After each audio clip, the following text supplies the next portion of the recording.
Hello students, welcome to Arc institute. I hope आप सभी अच्छे हैं। आज हम अपना पहला टॉपिक स्टार्ट करेंगे रिलेशंस पर।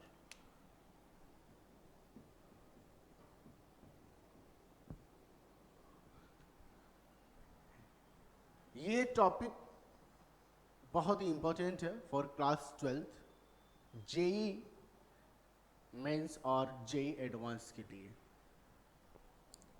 इसमें हम पढ़ेंगे सबसे पहले व्हाट इज रिलेशन। तो रिलेशन क्या है? इट इज अ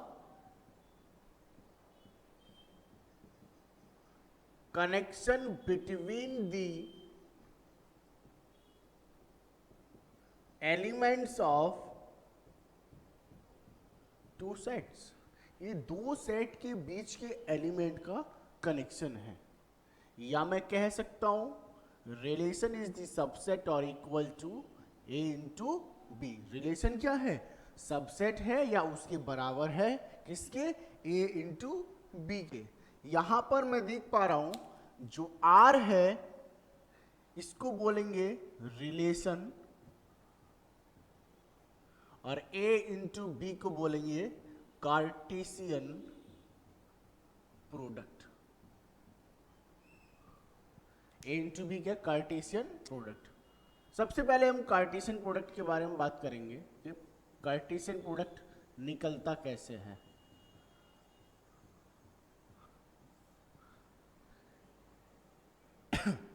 मैंने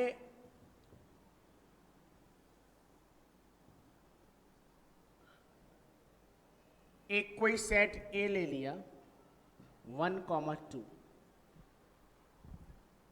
1 2 1 2। मैंने क्या किया?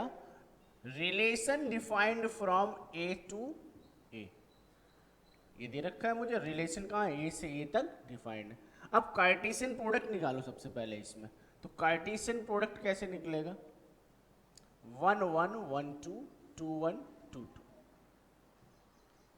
ए इंटू ए निकालना है, दैट इज 1 1 1 2 2 1 2 2।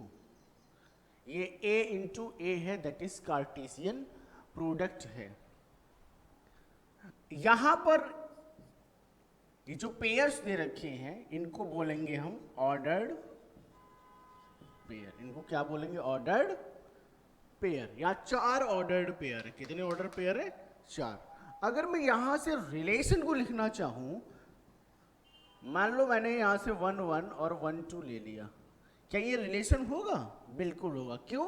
क्योंकि मैंने बताया आर इज द सबसेट और equal to A into B, that is cartesian product. तो क्या ये ऑर्डर पेयर जो मैंने यहाँ लिखे हैं, क्या ये ए इंटू ए में आ रहे हैं कार्टेशियन प्रोडक्ट में?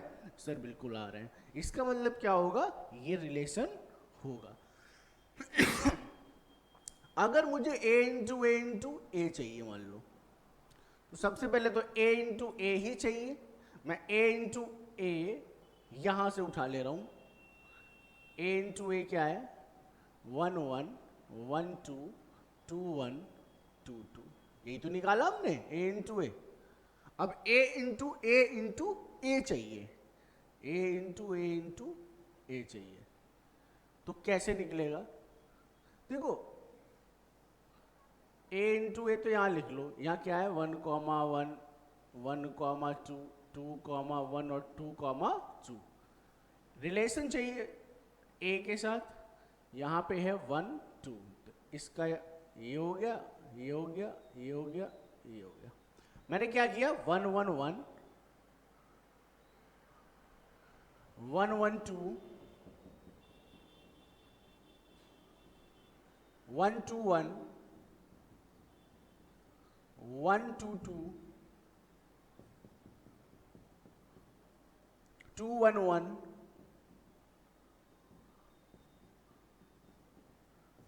2 1 2 2 2 1 एंड 2 2 2।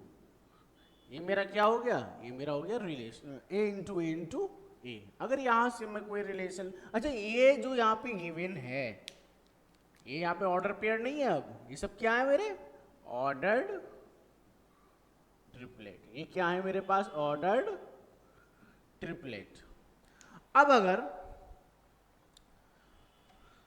मुझे रिलेशन दिया जाए तो मुझे बताना है कि रिफ्लेक्सिव, सिमेट्रिक, ट्रांजिटिव। मैं बात करता हूं अब reflexive relation, symmetric relation and transitive relation की।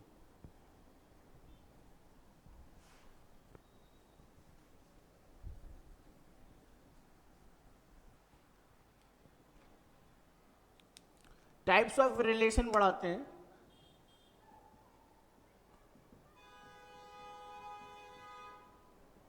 और इसमें बात करेंगे रिफ्लेक्सिव, सिमेट्रिक एंड ट्रांजिटिव की। अच्छा, इससे पहले मैं ए सेट ले रहा हूं 1 2 3 और ए इंटू ए, इसका कार्टेशियन प्रोडक्ट लिख देते हैं।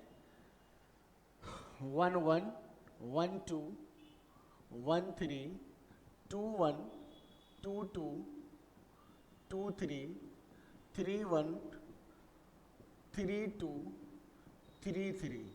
ये मेरा क्या हो गया? कार्टेशियन प्रोडक्ट हो गया।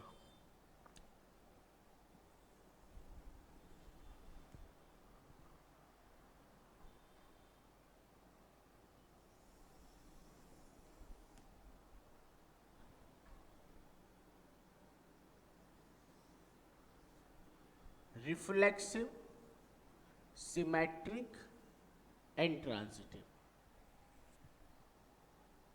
Reflexive, symmetric and transitive. यहां पे मैं रिलेशन लिखूंगा एक 1। पहला एग्जांपल लेते हैं हम। R is the relation. यहां रिलेशन डिफाइंड है मेरा कहां से कहां तक? 8 से ए तक। इसको डोमेन बोलते हैं और इसको कोडोमेन बोलते हैं। अच्छा, ये जो मिलता है हमको सेकंड एलिमेंट, ये सब रेंज होती है। ये सब क्या होती है? रेंज होती है। फर्स्ट एलिमेंट क्या होता है? डोमेन होता है। कोडोमेन क्या होता है? पूरा सेट। देखो 1 1 2 2 3 3। एक एग्जांपल। सेकंड एग्जांपल मैं ले रहा हूं कि अगर 1 1 2 2 3 3 और इसके साथ कोई भी एक ऑर्डर पेयर उठा लो, 1 3 उठा लिया। तीसरा एग्जांपल लेते हैं, रिलेशन आर इक्वल टू 1 1 1 2 2 3 2 1 3 1। ये मैंने ले लिया।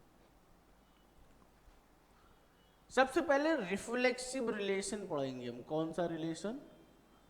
Reflexive relation. फिर पढ़ेंगे symmetric relation and then last one is transitive.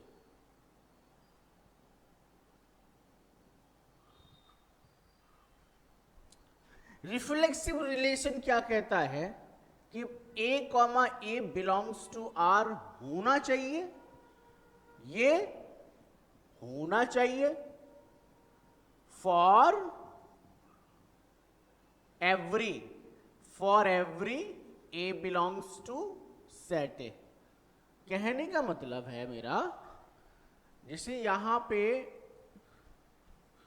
Set ए में 1 2 3, ए से ए डिफाइन है 1 2 3, तो 1 का आपस में, 2 का आपस में, 3 का आपस में, इनका आपस में रिलेशन होना बहुत जरूरी है, तभी वो रिलेशन कैसा कहलाएगा? Reflexive.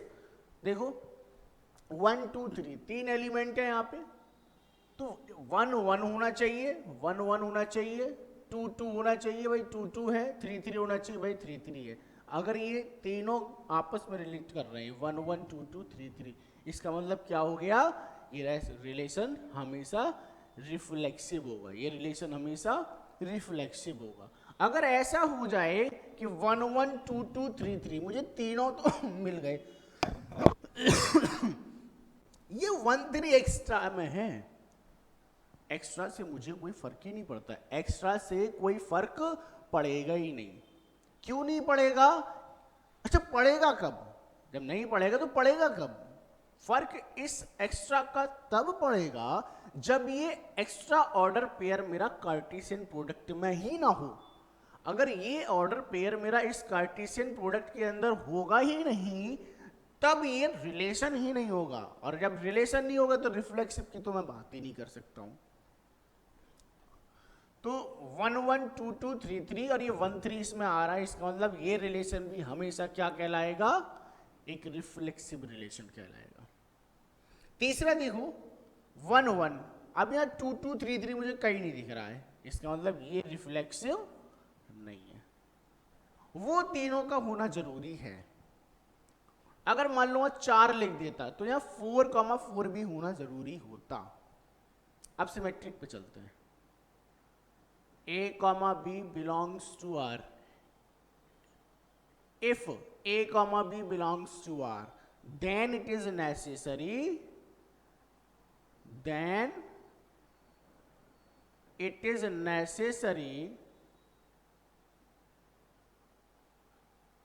that B, A also belongs to R होना चाहिए। कहने का मतलब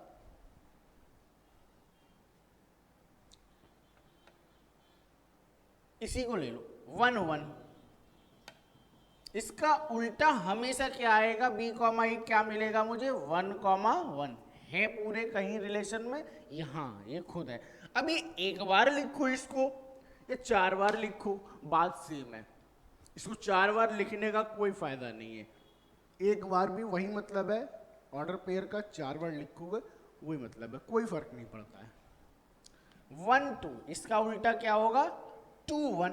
भाई A, B मेरा ये है, तो B, A क्या होगा? 2, 1। देख लो पूरे में कहीं है, ये रहा, इसके लिए भी सही है। नेक्स्ट 2 3, इसका उल्टा 3 2, कहीं दिख रहा है पूरे में रिलेशन में? सर कहीं नहीं दिख रहा, इसका मतलब ये रिलेशन सिमेट्रिक नहीं होगा, ये रिलेशन सिमेट्रिक नहीं होगा। अच्छा ये होगा क्या? A, B, इसका उल्टा 1, 1, 2, 2, इसका उल्टा 2, 2, 3, 3, इसका उल्टा 3, 3, ये वाला रिलेशन सिमेट्रिक हो गया। इसको देखो 1 1, उल्टा 1 1, 2 2, इसका उल्टा 2 2, 3 3 का उल्टा 3 3, और 1 3 का उल्टा 3 1। 3 1 मुझे कहीं नहीं दिख रहा है, इसका मतलब ये सिमेट्रिक नहीं होगा। नेक्स्ट ट्रांजिटिव पे चलते हैं। If A, B belongs to R and B, C belongs to R, ये दोनों मिल जाएं तो जरूरी होता है, देन इट इज नेसेसरी, तो जरूरी है। और क्या जरूरी है? कि A, C belongs to R होना चाहिए। Then it is necessary that A, C belongs to R। कहने का मतलब A, B है, B, C है, 1 2 3 मान लो ये है और ये है, तब जरूरी क्या होगा मेरे लिए? तब जरूरी होगा कि 1 और 3 मतलब ये होना चाहिए ये होना चाहिए।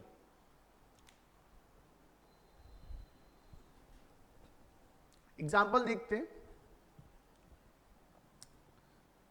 सबसे पहले मैं इसी एग्जाम्पल को लूंगा, तीसरे को।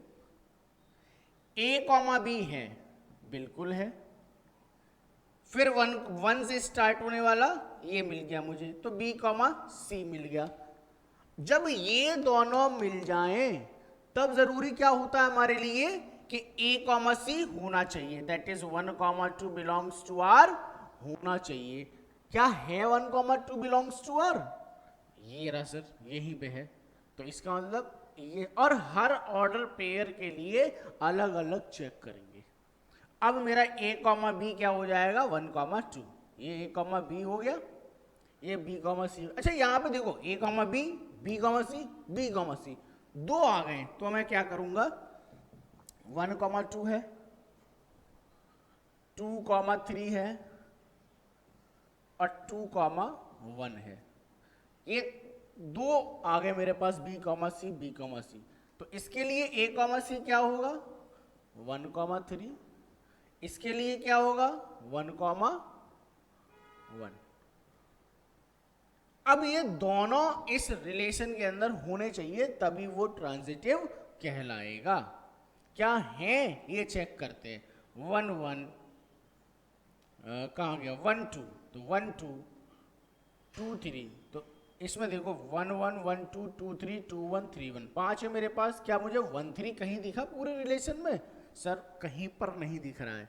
जब हमको नहीं दिख रहा है तो ऐसे केस में ये ट्रांजिटिव नहीं होगा। ऐसे केस में ट्रांजिटिव नहीं होगा। मान लो दिख जाता तो भाई ये ट्रांजिटिव इस कंडीशन के लिए हो जाता। अगर दिख जाता तो ये कंडीशन सेटिस्फाई कर जाती। अब देखो नेक्स्ट A, B है। क्या मुझे B, C पूरे रिलेशन में कहीं दिखा? सर कहीं पर नहीं दिखा मुझे। जब मुझे A, B है और B, C है ही नहीं, तो वो केस में हमेशा रिलेशन कैसा होता है ट्रांजिटिव। A, B मिल गया, बस केवल A, B मिला है, B, C मुझे मिला ही नहीं, तो इस केस में ट्रांजिटिव होगा। और एक केस मैंने ये बताया A, B मिल गया और B, C मिल गया, तब ढूंढना मुझे किसको A, C को, तब ट्रांजिटिव होगा। केवल इस केस में ये ट्रांजिटिव हमेशा होगा। बात समझ में आ गई? उस केस में ये ट्रांजिटिव हमेशा होगा। चेक कर लेते हैं। ये A, B है, B, C कहीं नहीं है, ट्रांजिटिव है। A, B है, B, C नहीं है, A, B है, B, C नहीं है, ये वाला ट्रांजिटिव हो गया। ये A, B है, B, C है, 1, 1 है और 1, 3 है, तो जरूरी क्या है 1, 3 होना चाहिए। देख लो पूरे रिलेशन में कहीं है, बिल्कुल ऐसा नहीं, यहाँ पे है। ये हो गया मेरा पहले के लिए सही। A, B, B, C है नहीं, A, B, B, C है नहीं, A, B 1, 3 और 3 से स्टार्ट, ये रहा 3, 3। अब होना चाहिए 1, 3, ये खुद है। इसका मतलब ये वाला रिलेशन भी कैसा हो गया ट्रांजिटिव रिलेशन। आई होप आप सब लोग reflexive, symmetric and transitive relation को अच्छे से समझ गए।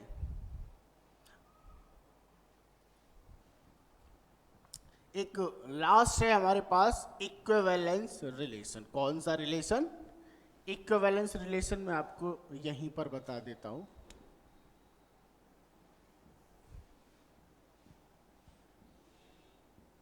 इससे अक्सर कर बोर्ड में क्वेश्चन आ जाते हैं और इंपॉर्टेंट भी है। Equivalence relation. Equivalence relation show कब कर सकते हैं? इसको प्रूव करने के लिए हमें किसी भी रिलेशन को रिफ्लेक्सिव प्रूव करना होगा, प्लस सिमेट्रिक प्रूव करना होगा, प्लस ट्रांजिटिव प्रूव करना होगा।